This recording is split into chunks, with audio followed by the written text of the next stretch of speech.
Hello friends, आज हम पढ़ने वाले हैं एलिजी। एलिजी को स्टार्ट करने से पहले मैं आपको बता देना चाहता हूं कि एलिजी जो है वो होती क्या है। An elegy is a poem which expresses sad feelings over the death of a friend और of an important person. Express का मतलब व्यक्त करना। सैड फीलिंग्स का मतलब है दुख को।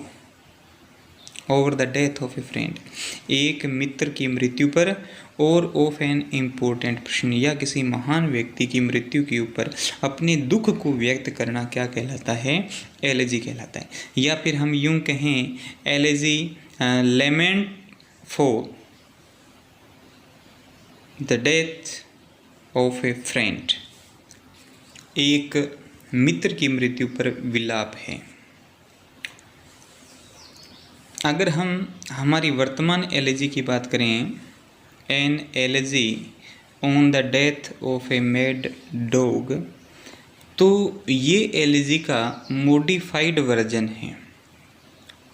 मॉडिफाइड वर्जन कैसे है? क्योंकि यदि हम कन्वेंशनल बात करें, परंपरागत तरीके की बात करें, तो वहाँ पर किसी एनिमल की मृत्यु के ऊपर एलिजी लिखना संभव नहीं था। जैसा कि मैंने आपको पहले ही बता दिया कि एलिजी जो है वो किसी मित्र या किसी महत्वपूर्ण व्यक्ति की मृत्यु के ऊपर लिखी जाती है। तो यहाँ पर जो एलिजी है वो एक मैड डॉग की मृत्यु पर लिखी जाती है, एक पागल कुत्ते की मृत्यु के ऊपर लिखी गई है। तो ऐसी एलिजी जो है वह कन्वेंशनली संभव नहीं है, ये उसका मॉडिफाइड वर्जन है। अपनी वर्तमान एलिजी की बात करते हैं। हमारी जो एलिजी है, an elegy on the death of a mad dog, ये एक सेटायर है। SATIRE, satire. सेटायर का मतलब है व्यंग्य। व्यंग्य किस पर है? ऑन ह्यूमन बिहेवियर, मनुष्य के स्वभाव के ऊपर एक व्यंग्य है। ये एलिजी ओलिवर गोल्डस्मिथ के नोवेल द विकार ऑफ वेकफील्ड से ली गई है। काफ़ी रोचक एलिजी है और व्यंग से भरी हुई है, आनंद से परिपूर्ण है। अंत तक साथ में बने रहिए, मज़ा आएगा। चलिए चलते हैं हमारी एलिजी के फर्स्ट पैरे की तरफ। स्टेंजा फर्स्ट देखें। Good people all of every short, give year unto my song, and if you find it wondrous short, it can not hold you long. Good people all, सभी सज्जन व्यक्तियों, of every short, short का मतलब होता है प्रकार, सभी प्रकार के, सभी सज्जन लोगों। Give year unto, UNTO, unto जो है वो आकेयिक रूप है टू का, जिसका मतलब होता है की ओर। गिव ईयर का मतलब है ध्यान देना। अनटू माई सॉन्ग, मेरे गीत की तरफ ध्यान दीजिए। And if you find it wondrous short, wondrous WONDROUS, wondrous का मतलब होता है आश्चर्यजनक, अद्भुत। शॉर्ट SHORT, शॉर्ट का मतलब होता है कमी। और यदि आपको इसमें आश्चर्य की कमी नज़र आए, it can not hold you long, hold का मतलब ध्यान आकर्षित करना या बांधे रखना। लॉन्ग का मतलब है अधिक समय तक, तो ये आपको अधिक समय तक बांधे नहीं रखेगी।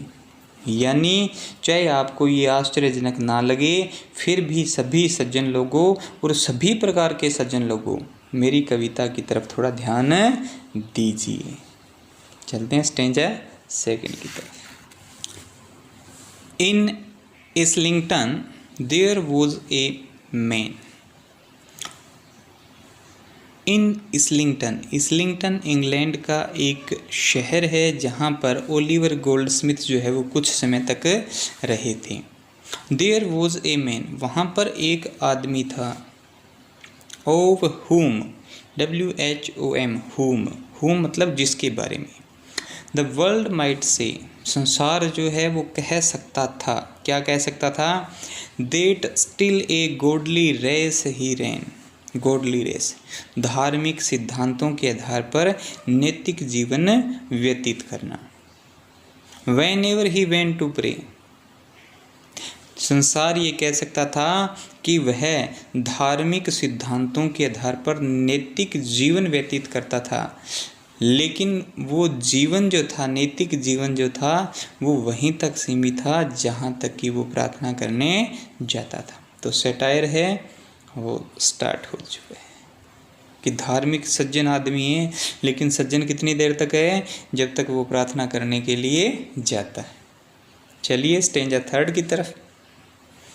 A kind and gentle heart he had, kind, kind का मतलब दयालुतापूर्ण, जेंटल सहानुभूतिपूर्ण, हार्ट ही हैड, उसके पास दयालुतापूर्ण और सहानुभूतिपूर्ण हृदय था। टू कम्फर्ट, COMFORT, कम्फर्ट का मतलब सांत्वना देना।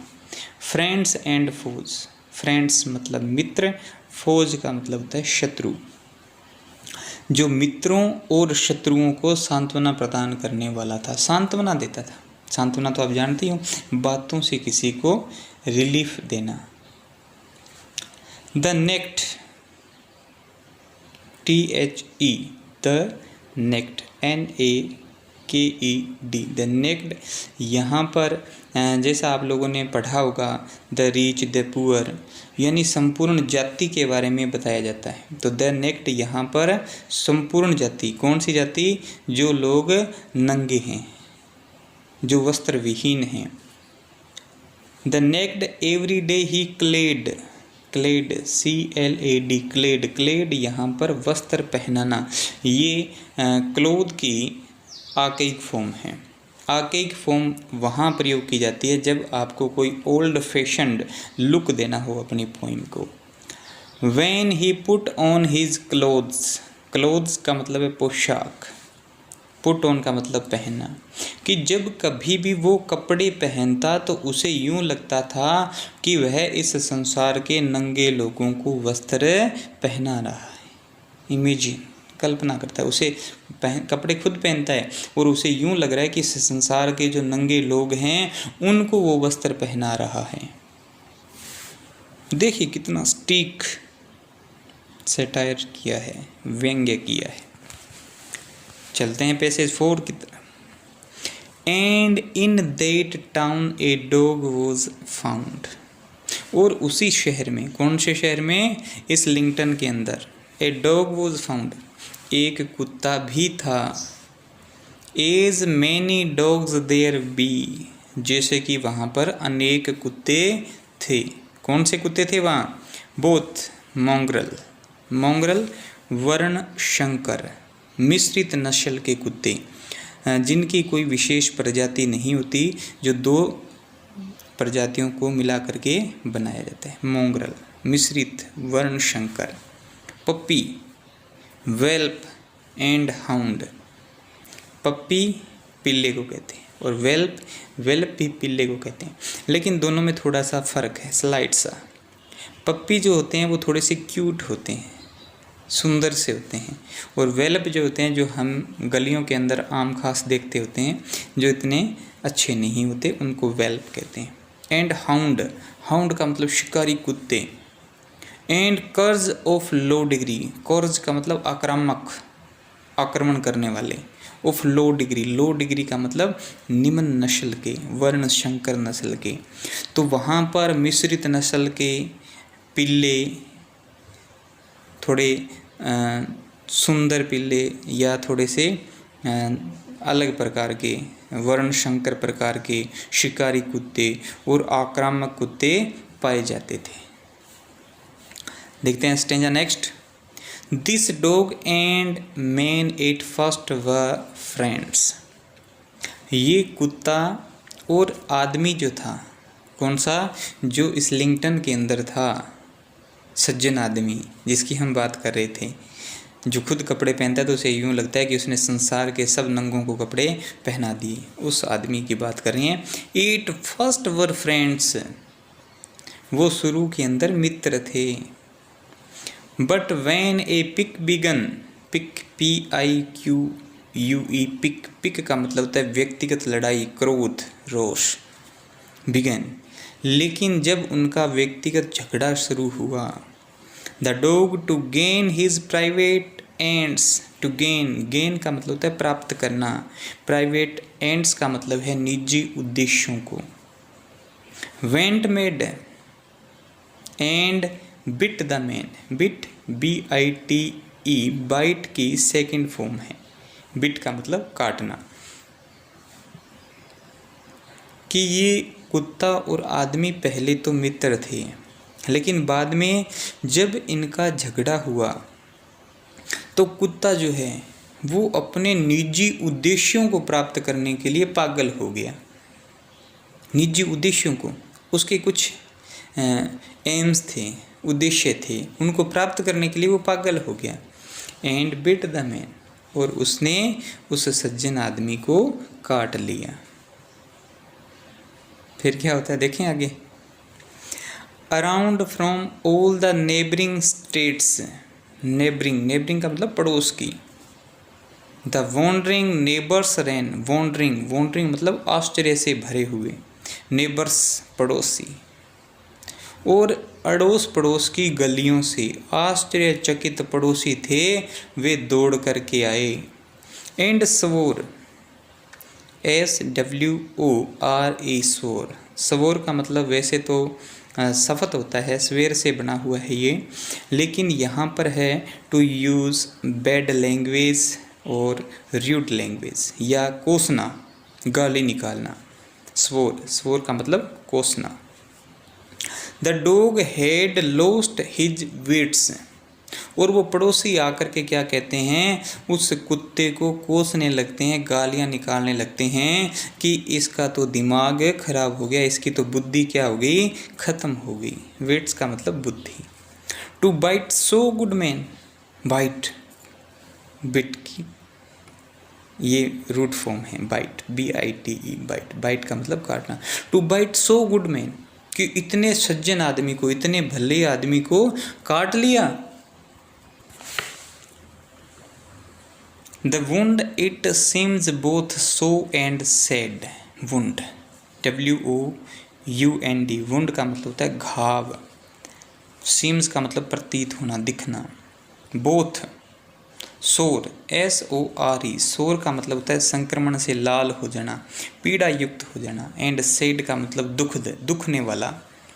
ये जो घाव है वो ऐसा प्रतीत हो रहा है कि संक्रमण से लाल हो गया और दुखद है, दुखने वाला है।